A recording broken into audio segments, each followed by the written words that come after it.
I stood in the rain. The water was cold. It fell on my face. I looked at my old house. It was not mine now. My suitcase sat in the yard. Richard threw it there. My husband stood at the door. He did not look sad. I want a divorce, he said. His voice was hard. Linda is pregnant.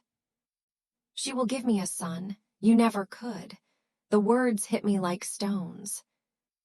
I could not breathe. I could not speak. Leave now, Richard said. He closed the door.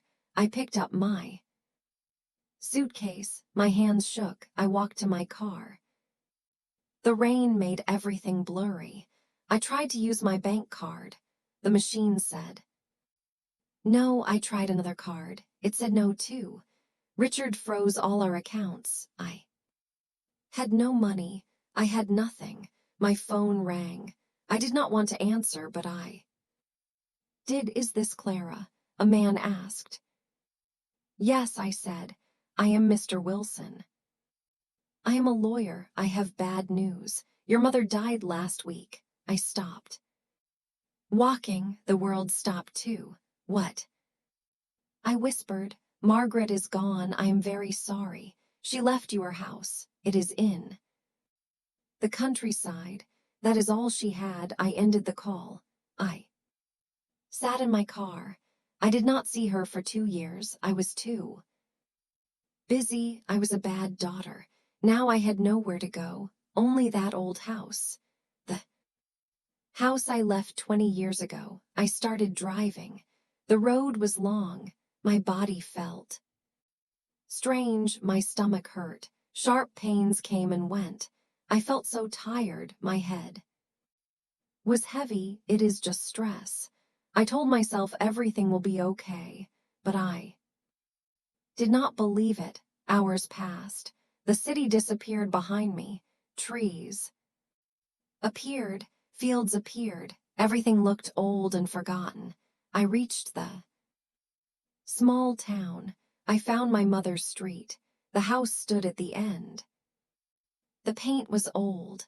The roof was broken. Weeds grew everywhere. I got out of the car. I walked to the door. The key was under a rock. My mother told me that once a long time ago. I opened the door. A smell hit me. Herbal medicine, mold, dust, old memories. The house was dark. I turned on the light. It did not work. I used my phone light. I saw old furniture. I saw my mother's chair. I saw her table. On the table was a photo. I was smiling. My mother kept my photo here. She looked at it every day. My legs gave up. I fell to the floor. I could not stand anymore. My whole world was broken. My husband left me. My mother was gone. I had no home. I had no money. I had nothing. I lay on the cold floor. I cried until no tears came. The house was silent. The darkness was heavy. This was rock bottom. This was the end of everything I knew. Or maybe it was the beginning, but I did not know that yet. The next morning I woke up on the floor. My body hurt. The sun came through the dirty windows. I stood up. Slowly, I looked around the house. It was old. It was broken. But it was mine now. I need to sell this house. I said, I need money, then I can start again. I started cleaning. I threw away old papers. I opened the windows. Fresh air came in. It helped a little. In my mother's bedroom, I found a wooden box. It sat on her dresser. I opened it carefully. Inside were letters, many letters. Each one had my name on it. Each one had different words. Below my name. To Clara when you feel abandoned. To Clara when you lose your way. To Clara when you need courage. My hands shook. My mother wrote these for me. She knew I would need them someday. I opened the first letter, the one about feeling abandoned. My dear Clara, it said if you read this. You feel alone. I know that feeling. Your father left us when you were small. I cried for many days, but then I planted roses. I watched them grow. They taught me something. Beauty comes after pain. Joy comes after tears. You will survive this. You are my daughter. You are strong. I read it again and again. Tears fell on the paper. I thought about my mother. She was alone. For so many years, I left her. I chose my husband. I chose the city. I forgot about her. I am sorry, Mom, I whispered. I am so sorry. A knock came at the door. I wiped my tears. I walked to the door. I opened it. A man stood there. He was tall. He had rough hands. His face had lines from the sun. His clothes were simple, but his eyes were kind. Hello, he said. I am Sam. I live next door. I fix things. Your roof is leaking. I can help. Oh, I said, thank you, but I have no money. Your mother was my friend, Sam said. I do not need money. He came inside. He brought tools. He climbed to the roof. I heard him working above me. I went back to cleaning. I swept the floors. I washed the windows. The house looked better, but my head felt strange. My stomach still hurt. Sam came down. After 2 hours, his shirt was dirty, but the roof was fixed. Your mother talked about you. He said she looked at your photo every day. She said she will return when she needs me most. My throat felt tight. More tears came. She was right, I said quietly. I turned to get Sam some water. Suddenly, something warm ran from my nose. I touched my face. My hand was red blood. I don't understand, I said. The room started spinning. Everything went dark.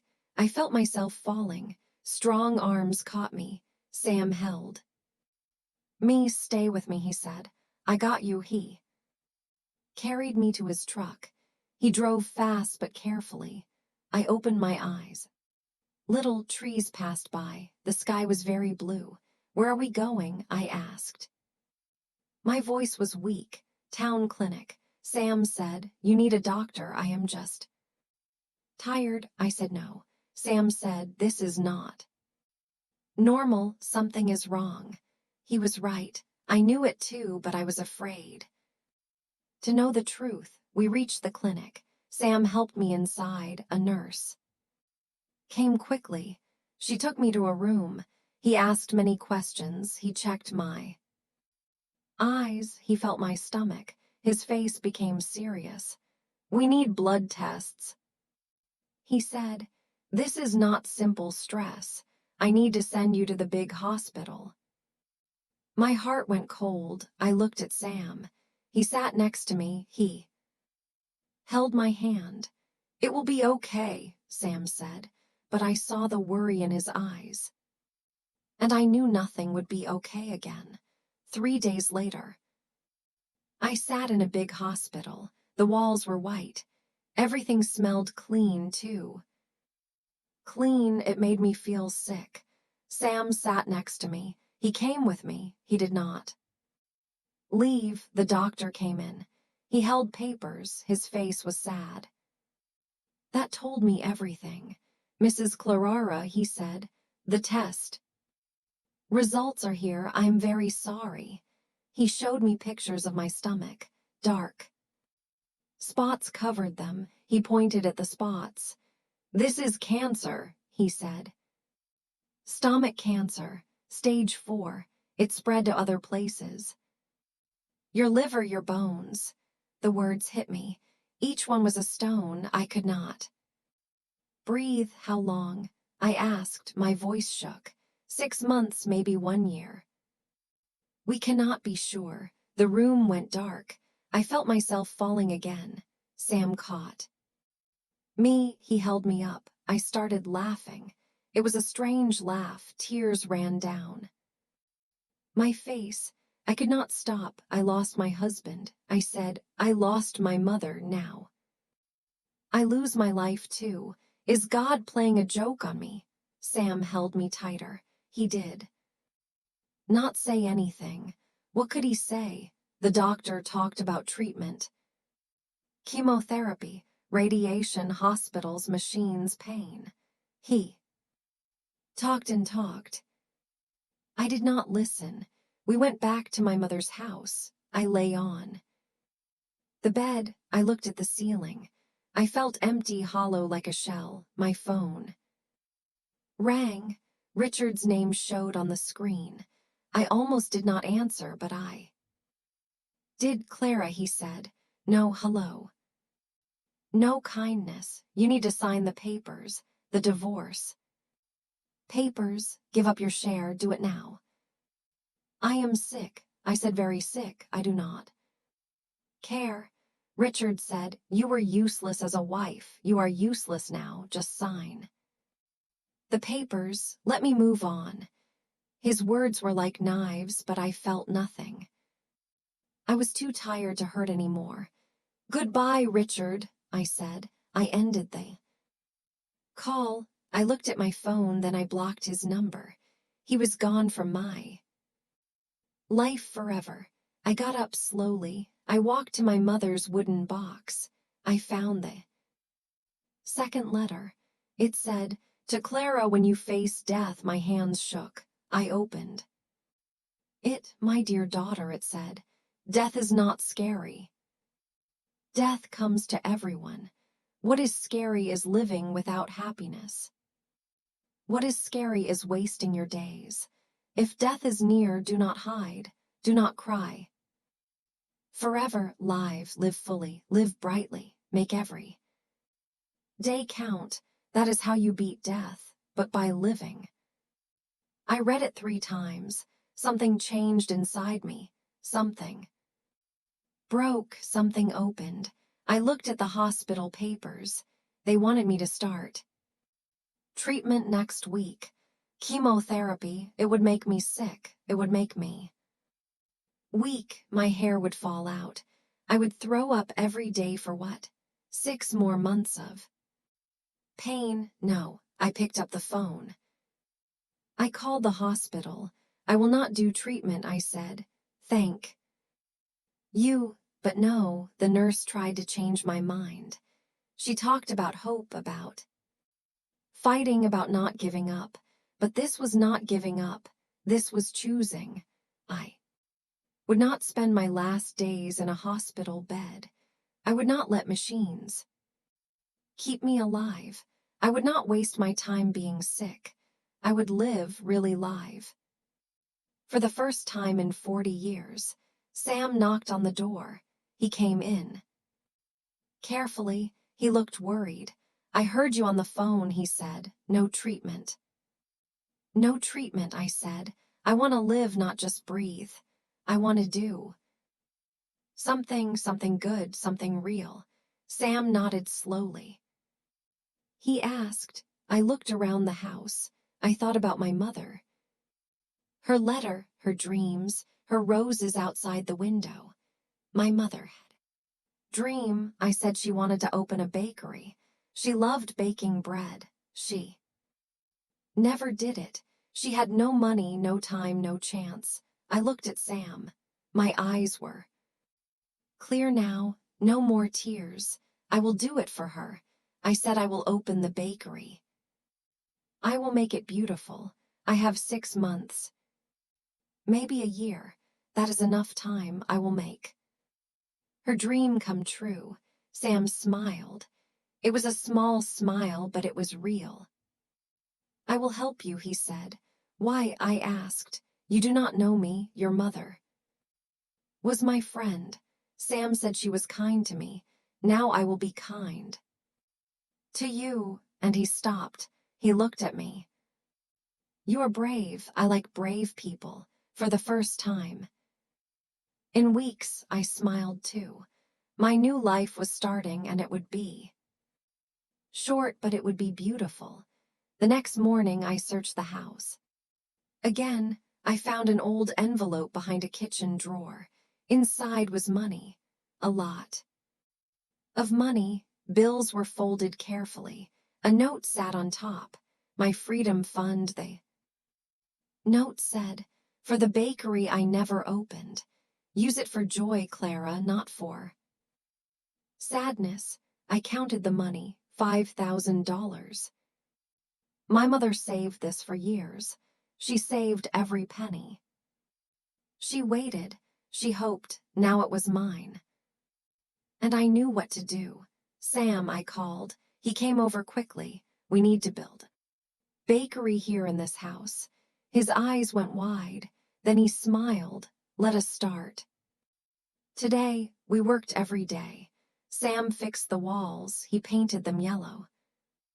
Yellow like sunshine. He built shelves. He made a big table. His hands never stopped. I cleaned. I planned. I drew pictures of how the bakery would look. Sometimes I felt very tired. My body hurt, but I did not stop. Sam never said, "You should rest." He never said, "Go to the hospital." He just worked next to me. He respected my choice. When I felt weak, he brought me water. When I could not lift things, he lifted them for me. He became my hands when my hands shook. He became my feet when my legs felt heavy. 2 months passed. The bakery was ready. We hung a sign outside, Margaret's Bakery. It said, my mother's name, her dream. The day came to bake my first bread. I mixed flour and water. I added yeast and salt. My hands remembered. My mother taught me. When I was small, I forgot, but my hands remembered. I shaped the dough. I put it in the oven. I waited. The kitchen became warm. Smell filled the air. The smell of fresh bread, sweet, golden, perfect. The timer rang. I opened the oven. The bread was beautiful, brown on top, soft inside. I made it. I really made it. Sam stood in the doorway. He watched me. Tears ran down my face, but I was smiling. The biggest smile in 40 years. My face was thin now. My cheeks were hollow, but my smile was real. I did it. I whispered. I made something beautiful.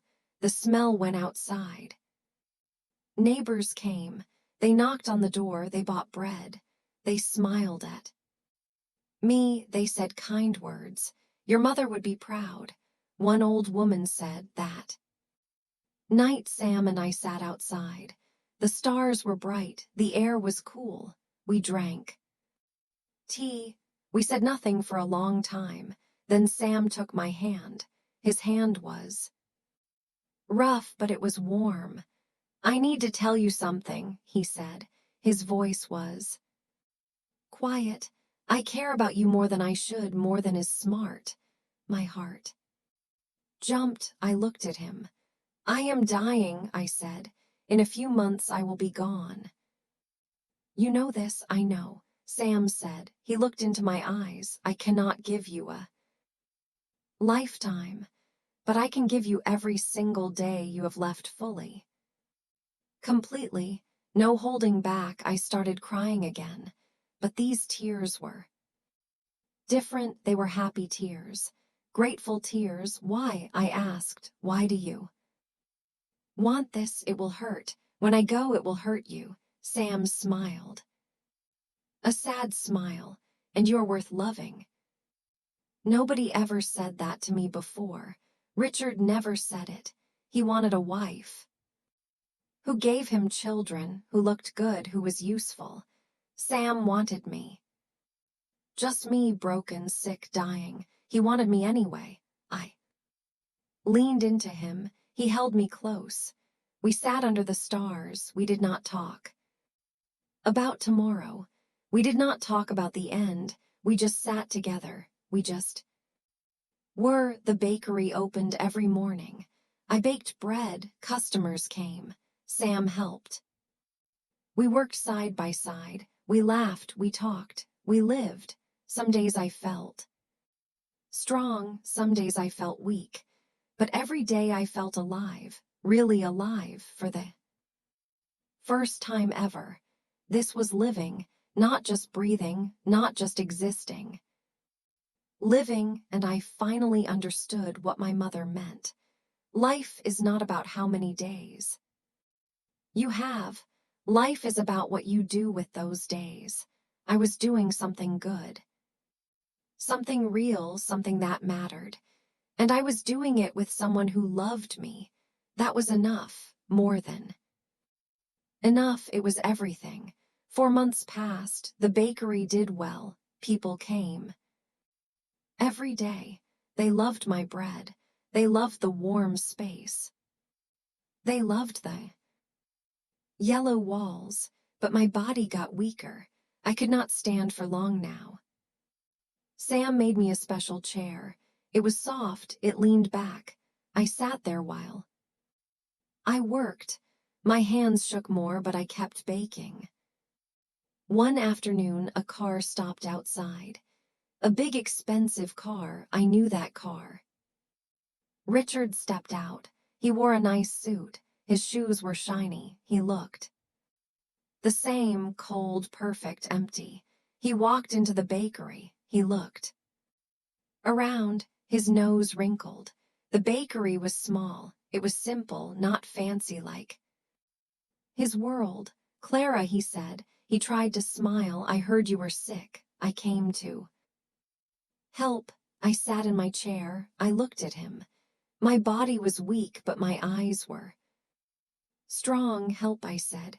Now you want to help, of course, Richard said. He came closer. You are still my wife. Technically. The best doctors, the best hospital. I laughed. It was a dry laugh. Why, I asked. Why now? Richard looked uncomfortable. Because it is the right thing. People are talking. They say I left you. It makes me look bad for business. You understand. There it was, the truth. He did not care about me. He cared about his image, his reputation, his business deals. No, I said, my voice was clear. You threw me away when I was healthy. Do not pretend to need me when I am dying. I do not need your money. I do not need your doctors. I am living happier than ever. Richard's face went red. Happier here in this dump with no money while you die. Yes, I said. Happier than I ever was with you. Sam walked in from the back room. He heard everything. He stood between Richard and me, his arms crossed. His face was hard. She said, no, Sam said. Time to leave. Richard looked at Sam, then at me, then around the small bakery. I saw something in his eyes, something like surprise, maybe sadness. The bakery was shabby. The furniture was old, but it was full of love, full of warmth, full of peace.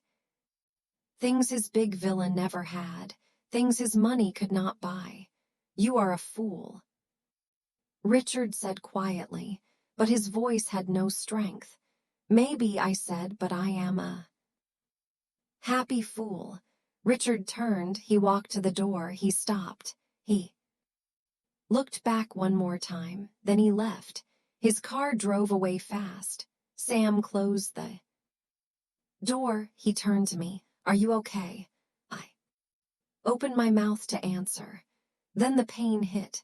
Sharp, terrible, like knives in my stomach. I bent forward. I could not breathe.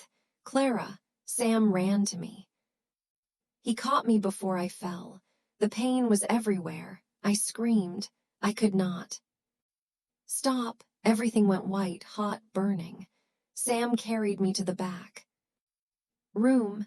He got a wet cloth. He wiped my face, my forehead, my neck. Sweat poured from me. Breathe, Sam said, just breathe. I am here.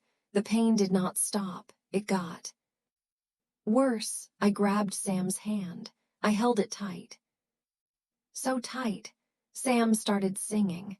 His voice was rough, but it was gentle. The song was old, familiar. My mother used to sing it when I was small. When I was scared, "Hush now, little one, the night will pass. The sun will come, you are not alone." I listened. Voice, I focused on the words slowly, very slowly. The pain got smaller. It did not go away, but I could breathe again. I looked at Sam. Tears ran from his eyes. He did not hide them. "I am still here," I whispered. "I know," Sam said. He kissed my hand. "I know." He stayed next to me all night. He did not sleep. He just held my hand. He sang the song again. When the pain came back again and again, his voice never stopped. Richard had money, Richard had power, Richard had everything. But Sam had love, real love. And that was worth more than anything in the world. 2 weeks later, I could not leave my bed. My body had no strength left. The pain came more often. Sam moved my bed near the window. I could see the garden. I could see my mother's roses. They were starting to bloom. Every morning, Sam went to the bakery. Our neighbors came to help. Mrs. Chen kneaded the dough. Mr. Lopez worked the oven. Young Emma served customers. The bakery stayed open. The smell of fresh bread came through my window. It made me smile. Sam came to check on me every hour. He brought me water. He read to me. He held my hand. He never left me alone for long. One afternoon, I asked for paper and a pen. My hand shook, but I needed to write one last thing. I wrote slowly. Each word took effort, but I finished. "Dear Sam," the letter said, "thank you, life, for letting me fall. I learned how to stand up. I learned how to dance before the night falls. Thank you for dancing with me. Love, Clara." I folded the letter. I put it under my pillow. Sam would find it. Spring came fully now. The roses outside my window opened. Pink, red, white, yellow. They were so beautiful. The air smelled sweet. Birds sang in the trees. I felt different that morning. Lighter, peaceful. I was not scared anymore. Sam sat next to me. He held my hand like always. The sun came through the window. It was warm. Everything was warm. "The roses are perfect," I said. My voice was very quiet. "Yes," Sam said, "your mother grew them. Now they bloom for you." I looked at him. This good man. This kind man. He gave me so much. He gave me love when I had nothing. He gave me every day fully like he promised. "Thank you," I whispered, "for everything." Sam's eyes filled with tears. "No, thank you. You taught me what really matters." I felt tired, so tired, but it was a good tired. Sam held me close. His heart beat steady. Strong. I heard the birds. I smelled the roses. I felt Sam's arms. And I smiled. The world got quiet, softer. Like a gentle dream. And I was not afraid. 1 year later, the bakery was busy. Customers lined up outside. The yellow walls still shone bright. The smell of bread filled the air. Sam stood behind the counter. His hair had more gray now, but his hands still worked strong. He made the bread the way I taught him. On the wall hung a photo. It was me laughing by the oven. My face was thin, but my smile was huge, real, alive. Under the photo, words were written. "Margaret's Bakery in memory of Clara, who learned to live before she died." People came, they ate bread. They saw my photo, they smiled. Some cried a little, but they all felt something. Hope, love, the knowledge that life is precious.